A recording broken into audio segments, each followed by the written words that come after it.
Welcome to the Close the Chapter podcast. I am Kristen Boyce, a licensed marriage and family therapist with a private practice, Pathways to Healing Counseling. Through conversations, education, strategies, and shared stories, we will be closing the chapter on all the thoughts, feelings, people, and circumstances that don't serve you anymore and open the door to possibilities and the real you. You won't want to miss an episode, so be sure to subscribe. Welcome to this week's Close the Chapter podcast. I love talking to fellow relationship counselors as a licensed marriage and family therapist because I so enjoy working with couples and families. And I love learning new things, new ideas. And today's guest, Dr. Becky Whetstone, really introduced something I had never heard before. And doing this podcast for so long and being a therapist for almost 25 years, you don't hear a lot of new ideas. And this one really stuck with me, the 5 stages of a dying marriage or dying relationship. Everybody needs to know what stage you're in, and you need to understand how you got there. It is so important. So I recommend assessing as you're listening to this podcast, where are you in these 5 stages? In your relationship you're in, a friendship, maybe it's a job you're in. This can be applicable to so many things. And maybe it's family members. Really think about what stage you're in and then how did you get there? Is this a pattern for you? Is this something that you end up at this stage majority of the time? And we talked about that inner child work, family of origin work, how critical that is, and communication to disrupting these patterns. You'll want to listen to the whole episode because there's so much wisdom in what we talked about. And Dr. Becky Whetstone is so knowledgeable, and that's why I think you'll get a lot out of this episode. Let me tell you a little bit about her. She is a marriage and family therapist and life coach specializing in marriage crisis counseling. Based in Arkansas, she developed Managed Separation, an intervention guiding separated couples with purpose and timelines. Inspired by her own marriage crisis, Dr. Whetstone created tools to help couples navigate turmoil. A former journalist, Becky has a new book, I Think I Won Out: What to Do When One of You Wants to End Your Marriage, aiming to reduce marital chaos and foster healthy relationships. So this is an episode you're going to want to grab a notepad, do some self-reflection, share with your partner or the relationship you might be in, if you would like, and talk about it if it's at that level. This will give you language in conversation to assess where are you in your relationship and how did you get there. So I hope you get so much out of this podcast today, and really it improves your relationships. Welcome to this week's Close the Chapter podcast. This is a topic we have talked about, but we have not had an expert on to dive into this particular issue that so many of you are dealing with. And Dr. Becky Whetstone is, did I say it correctly? Whetstone. Whetstone. There it is. It says Whetstone right in front of me. This is what happens as we journey through life. We don't see things correctly. So, Dr. Becky, I'm so glad you're here. This is what organic conversations look like. Well, I'm thrilled to be here. And of course, like talking about my favorite subject, I really have a fire in my belly about troubled marriages and what to do about them. So if you want to talk for hours about this, I'm ready to go. Oh, this is the sweet spot. And your book, I just want to mention your book. I think, and that's in like parentheses, I Want Out: What to Do When One of You Wants to End Your Marriage. I deal with this as a licensed marriage and family therapist so much, where one person wants in and one person wants out. What inspired you to write the book? Let's talk about that. Well, I went through my own marriage crisis in 92 and 93. And I was not a therapist back then. I was a housewife of all things and not enjoying being a housewife. I knew back then I wanted a career, but I didn't know what I wanted to do. I did have an inkling that I was obsessed with relationships and probably wanted to be an advice columnist. So I went through a marriage crisis. We went to the marriage therapist for advice. And he goes, how motivated are you to work on your marriage? I said a 0. And you're a marriage and family therapist. You know that's one of our questions, It is right? my classic question. I do a scale on a 0 to 10. How motivated are you? Or Right. how much do you want to stay in the marriage? Yes. Yes. Well, I was a 0. My husband was a 10. And the therapist said, well, if you're a 0, I can't help you. And so y'all go on home. And if you get motivated to work on the marriage at a level 5 or 6, call me back. So we went out into the ether and with our nervous systems all kicked up and in a terrible state of mind, stressed out, fearful. And we managed the marriage crisis on our own and just absolutely made unbelievable mistakes. We got divorced pretty quickly. And we had 2 little kids and of course, now I've had all these years to see how it's played out for them and for all of us really as a family. And so I did after that, I went and got a job at the newspaper in San Antonio and started writing about relationships and became known as kind of a relationship obsessed person. And people were always asking me for advice and stuff, but they always griped that I didn't have credentials.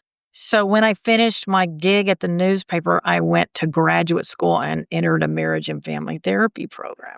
And I'm still bothered all the while by my marriage crisis situation that therapist couldn't help us. And I just wondered, like, why couldn't they help us? And so I learned in the marriage and family therapy program that we had classes in divorce and reconciliation.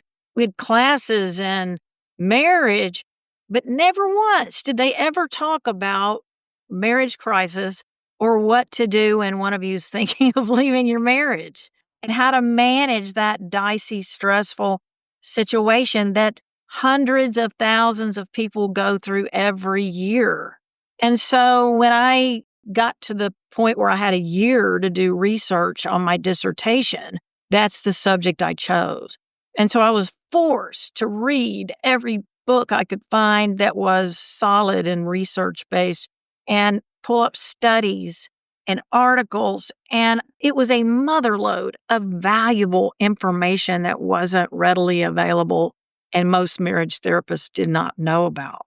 And so this just didn't sit well with me. And I was like, why don't people know about this? Why don't therapists tell people about this? And of course, then I'm like, well, heck, if nobody else is going to do it, I think I'd better fill that void. So when I got out of grad school, I was already planning to write the book that just came out this past February.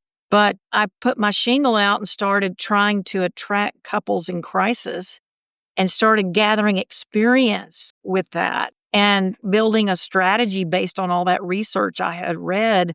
And couples were saying to me, like, you're the only game in town. Like, nobody else does this. Should people go? And so over time, I've tried to develop it more and more so it can be commonplace that there are people like me trained in marriage crisis who know exactly what to do and how to help you through the crisis. So I was able to sit down a few years ago and finally write the book the way that I wanted to, based on all my experience and the research, and kind of tell people from start to finish what's going on, how this happened, what to do, how to do it intelligently, all the while keeping your entire family system in mind, and of course the children and everything. This is absolutely the book I wish I could have found myself back in 92, 93 when I went through my crisis. Everyone's like, okay, I want to know. My partner wants out. They want out, but I want to stay in.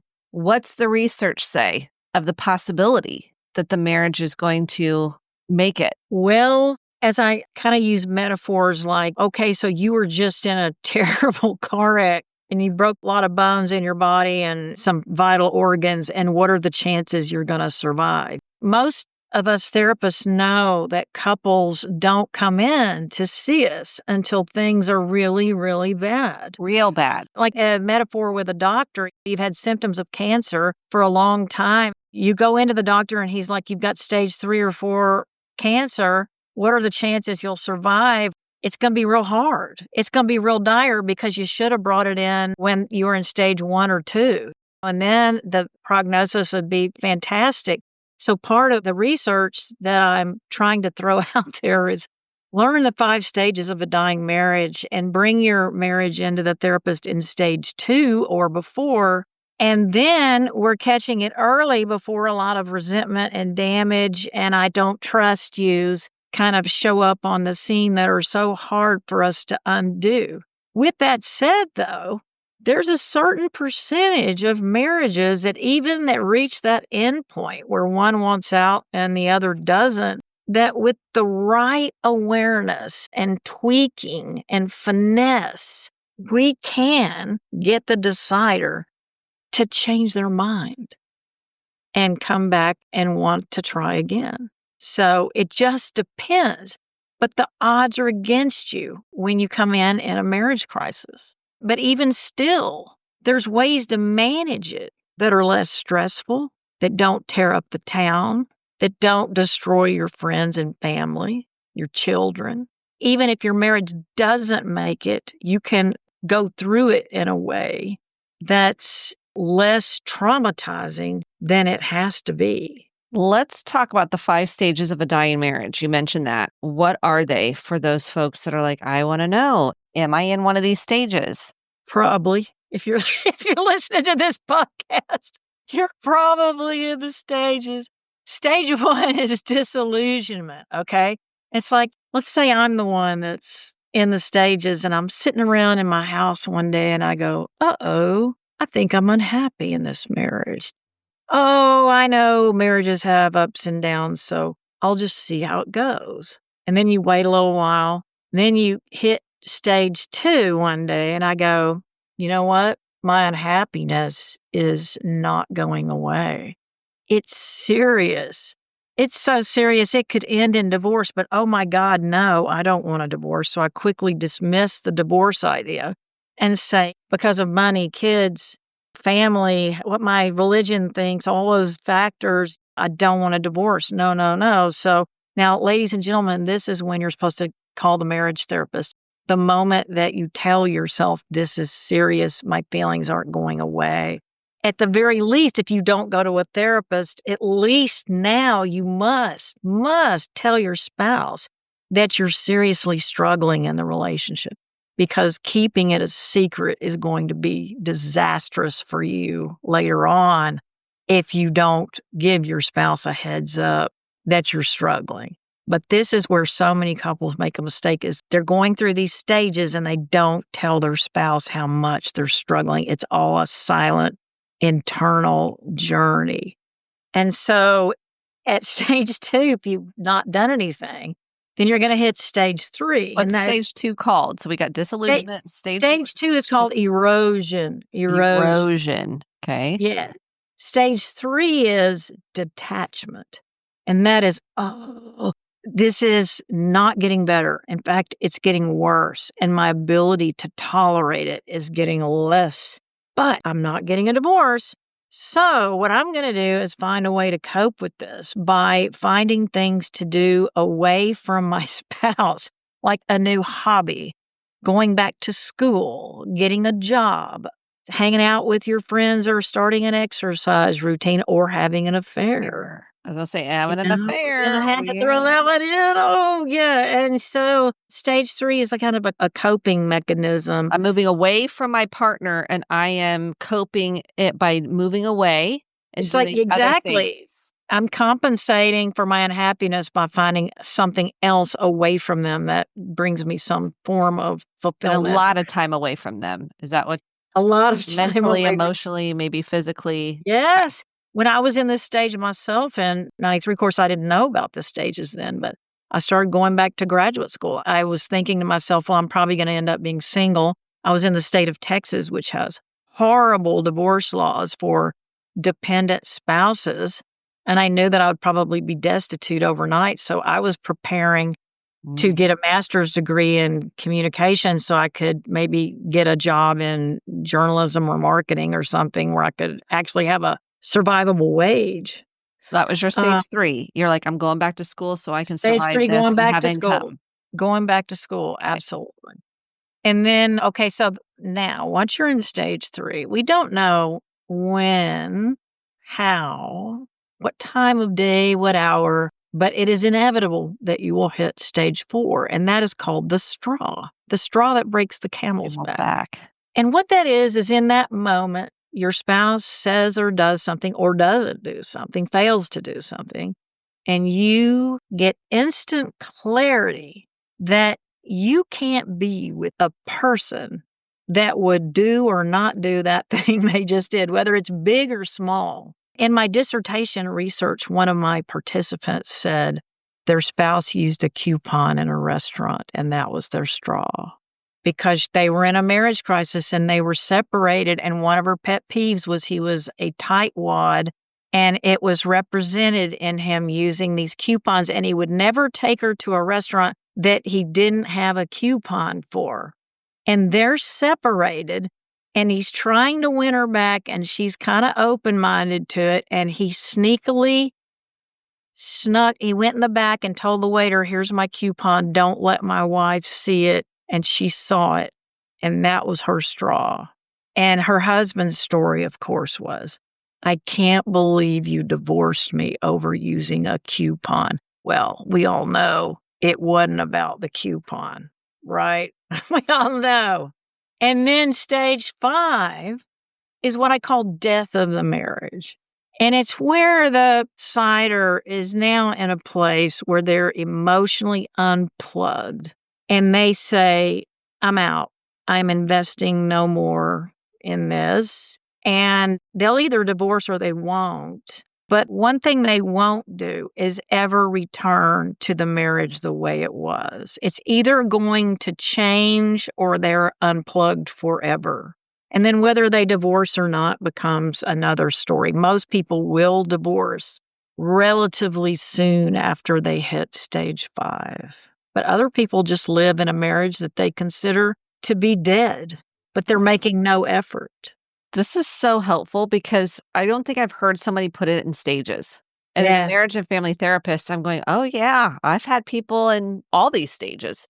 And you're saying you really want to start, if you are wanting to save the marriage, it's most important to go in when you're in stage 1 or 2.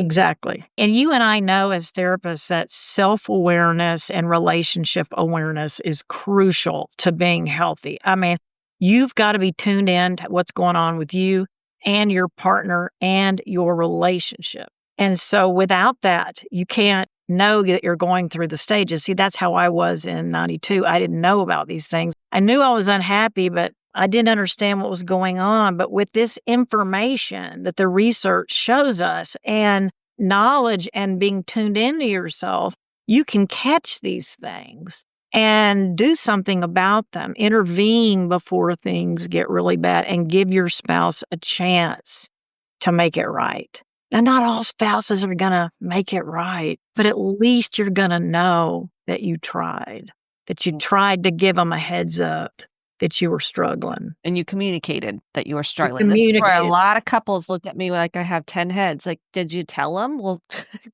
no. I mean, some people do, but a lot of people don't communicate. I had a guy 2 weeks ago tell me that he had passive aggressively behaved unhappy, and he expected his wife to deduct that he was unhappy. And I told him, listen to Becky, you have to explicitly tell your spouse with words that you are unhappy in the marriage. You cannot passively aggressively pout or emote or sulk or whatever it is you're doing. Withdraw or and expect your spouse to figure it out. It is one of those, I'm like, where did we learn that that's how we do it? Oh, because we haven't looked at our childhood or our past, or right? We haven't learned how to do it. Let's talk about disillusionment a little bit more, because I think it's one of the ones I want to unpack a little bit further for folks that are like, to really understand what would be the symptoms of disillusionment. If someone's like, what would they be looking for to know? Again, you got to be tuned in yourself. 100%. I believe that with every fiber of my being. Well, it's an awareness of, I think I'm unhappy in this relationship. You've been watching your spouse do some things that probably annoy you or against your value system or belief system. or you didn't know they were a hoarder. You didn't know they never cleaned out the refrigerator, and all the little things. And you didn't know that they don't bathe except for once a week, or whatever the many things that we've all heard in marriage therapy, the complaints are. When you're living with somebody that is not compatible for you, you notice it. You seriously notice it. And some people are very tolerant of that.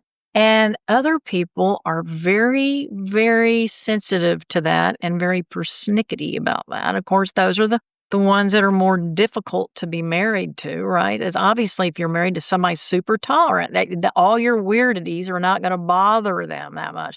But if you're with somebody that some of the stuff that you're doing shows up on their annoyance radar, that will lead to disillusionment over time, where you go, uh-oh, I think I'm unhappy. I've had couples talk about leaving stuff in the sink. And let's say you've said to your spouse, could you please just not leave stuff in the sink? If your spouse is not responsive to reasonable requests like that, you are going to become disillusioned with them. And then a lot of it is the symbolism of, I made a reasonable request and you're not responsive. Therefore, my brain tells me I'm stuck with this. Things aren't going to change.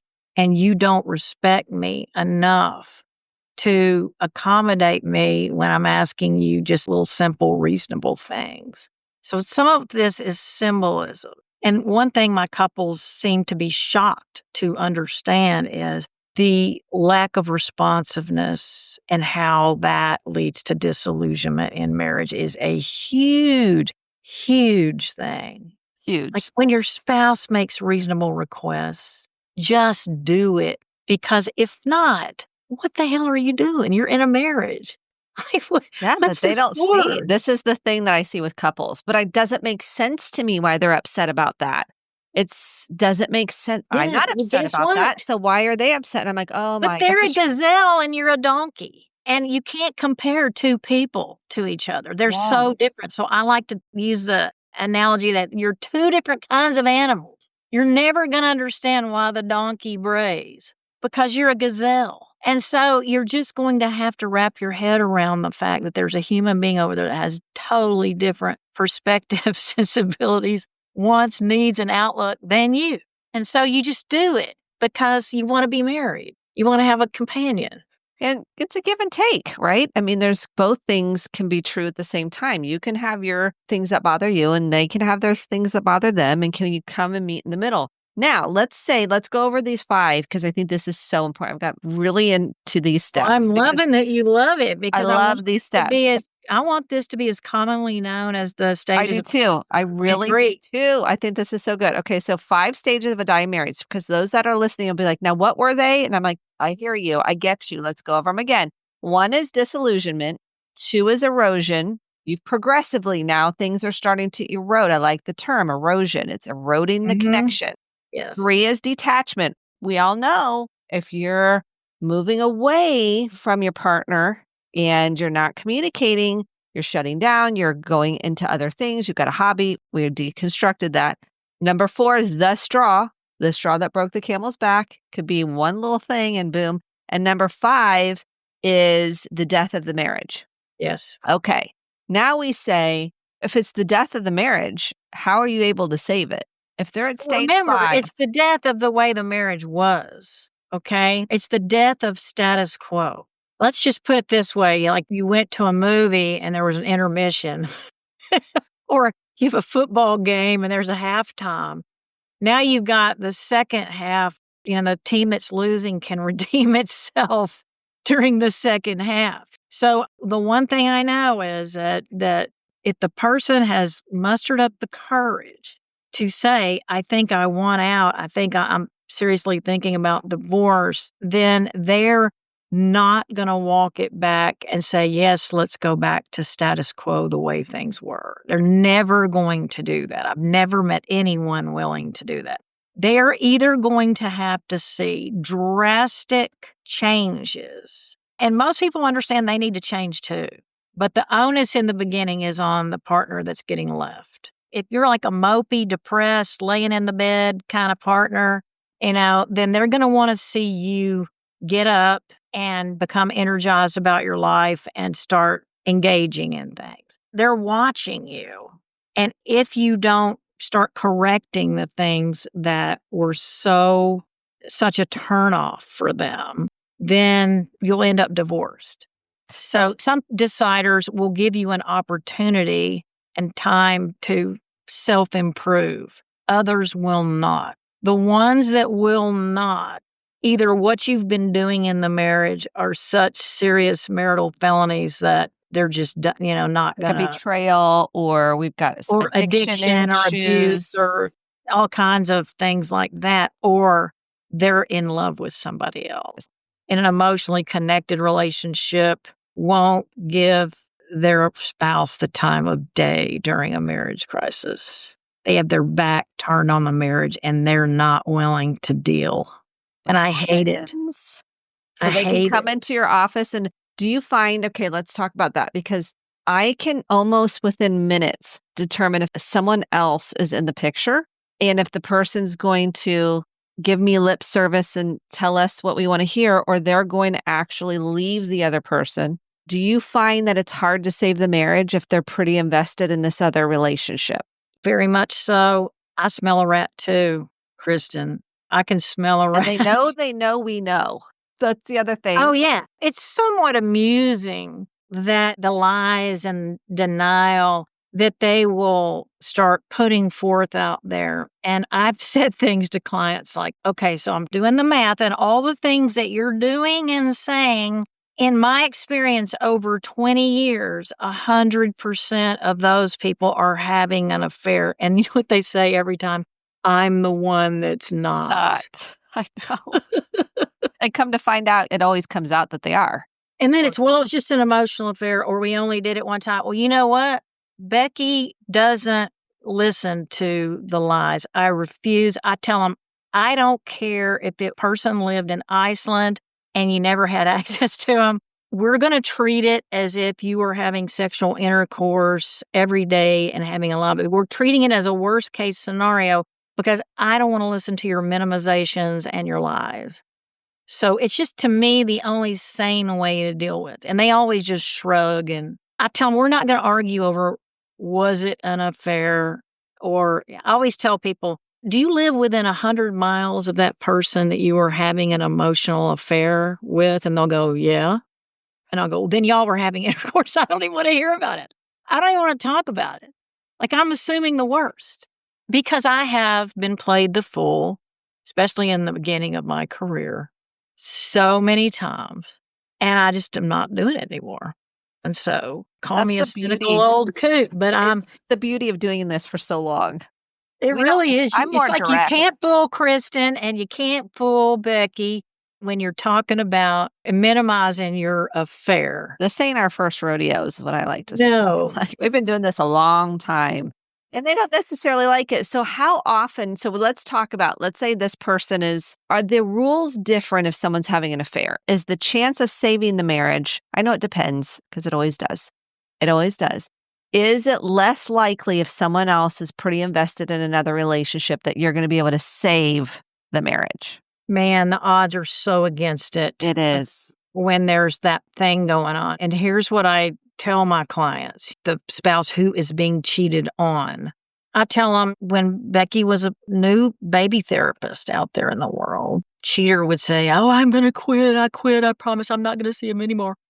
And then we'd find out 100% of the time that they were back seeing the person. Because, they might can go 2 days and go, I'm fine. I don't miss him. But on that third day, that obsession that compulsion is going to return, just like when you're having a craving for a certain kind of food, and they're going to reach out to that person one way or the other. So I just tell people, I know you're saying you're going to quit, but I know you won't. And I tell the betrayed spouse, unfortunately, the only sane way to handle it is to let it play out. Just look the other way, focus on yourself, and hope that your spouse takes their rose-colored glasses off and sees what horribleness that they're involved in, how it's going to affect their life. And the fact that the person they're having an affair with is already showing a huge lack of integrity themselves and is not a person of character. I don't believe a person that would cheat with a married person is a person that I would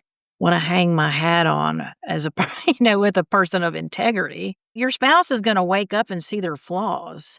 Plus your kids, if your kids find out about it and their kids are older, 12, 13, 14 or older, the parent is going to pay a price by the kids turning against them if they do something like this. So there's going to be a lot of leverage against that affair continuing in most cases. But the betrayed spouse almost always won't tolerate the waiting it out. It's just too much to ask. Yeah. So many times once the affair plays out and the decider returns and goes, okay, maybe I am ready to revisit the marriage, their partner goes, too late. I'm not willing to anymore. It's painful, so painful to go through that for a lot of my clients. When you say the 5 stages of a dying marriage, could you insert relationship, the 5 stages of a dying Absolutely. relationship? And even friendships, think about it. Yes. I'm Even, just like, this is even like with your global. parents, like if you get gotten to a point where you're fed up with your biological family or biological parents, look back and see where you became disillusioned, realize the problems were serious and not going away. Then you want to spend less time around your biological family. And then one day they did or said something or didn't that you just said that's it. And then now you either minimize being around them or you become estranged. So it really does apply to every relationship. I think that's important to note. So if you're thinking, well, I'm not married, or thinking about a friendship, or, I mean, it can even be work. I mean, we have anything that might be a relationship that we're starting to feel like, is this dying? What is going on for me? Now, let's talk about how do we work through, because your book is all about, I have one partner in, one partner out, basically. How do we work through making this a go if the partner's out the door? A huge lesson I learned in my marriage crisis back when we were handling it ourselves with no professional guidance. I was so disgruntled and angry with my husband's lack of responsiveness for a long, long time that I needed a ton of time to decompress and just get away from him. I wasn't sure how I felt or what I wanted. In my mind, I thought, well, I need a year. And he wasn't going to give me a year. He said, I'll give you 2 weeks. 2 weeks was way too fast. And we had to go more with what he wanted. So he said, if you don't want to be with me, you have 2 weeks to decide. And then we're going to enter the divorce process. And as soon as we did, he scheduled a trial date and really rushed it along. Huge mistake. I say to couples, many times we just need time apart to decompress, to be able to come back to our rational thinking, to be able to access feelings of love and caring that we right now can't locate or access. So I think if he'd have given me time, just let me go get away from him and be a single mom for, let's say, a few months. Living apart. When you say apart, Yeah, you mean living I apart needed to or be away from in-house him. separation? Because when he was around me, it kept me in my state of rage and reactivity. discontentment. And the only way I could imagine coming out of that was to get away from him. Just his energy in the house kept my nervous system activated. Is there research on, because there's controversy on this, if you go apart, separating, you move out, okay? There's in-house separation where you're living in a house, but maybe separate rooms, separate floors. Is there research on the success of that? Like if you separate physically, what are the statistics around that? I know one thing, leaning in partners, the ones that want to save their marriage, fight like hell against separation. It scares the hell out of them. Many people think, well, he's not going to see me changing. He's going to enjoy being away from me or whatever. But I don't recommend separation for people unless their marriage is going to end without it. It's only if they really are not going to make it. Yes. In my case, back in the day, my deal was if you're going to stay in this house and not leave and give me the space I need, then I've got to divorce you right now. I had a feeling that I was going to die That's the feeling. It's so overwhelming that if I stay around you, I will have to jump off a building. It's almost like you're in a burning house and you've got this urgency to get out of here or I'm going to die. And that is the kind of language people will use. I'm going to lose my mind. I'm going to go crazy. I'm going to hurt myself if I have to stay around this person. So they will divorce you, and prematurely and unnecessarily sometimes, if you don't give them the space to come out of it. So I use it as an intervention when that's the case.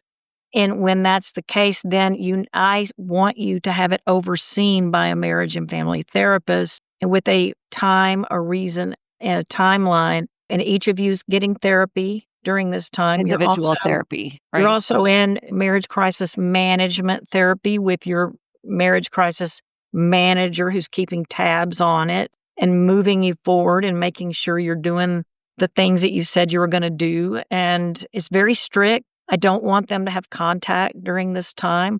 If the decider is saying, I think I want to divorce you, I want them to experience what that's like.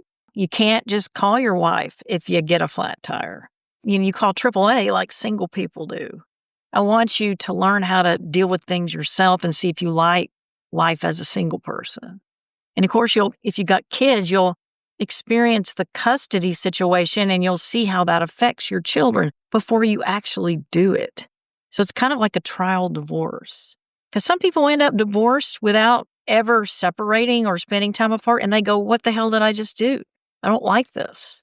So I'm just trying to make sure everybody knows what they're doing. The reality of it. I think the reality of it. The reality of it. It's a big decision. It's an irrevocable decision. And some people won't go down this route. We know this. This is just if people are willing to do this. They're in a major crisis. Is there anything else that people can do to say that you outline that's important to be able to save the marriage or save the relationship? And for those that don't, that's okay too. If this isn't what you want to do, you're just giving, here's the reality of what this will look like. And are you sure you want to sign up for this?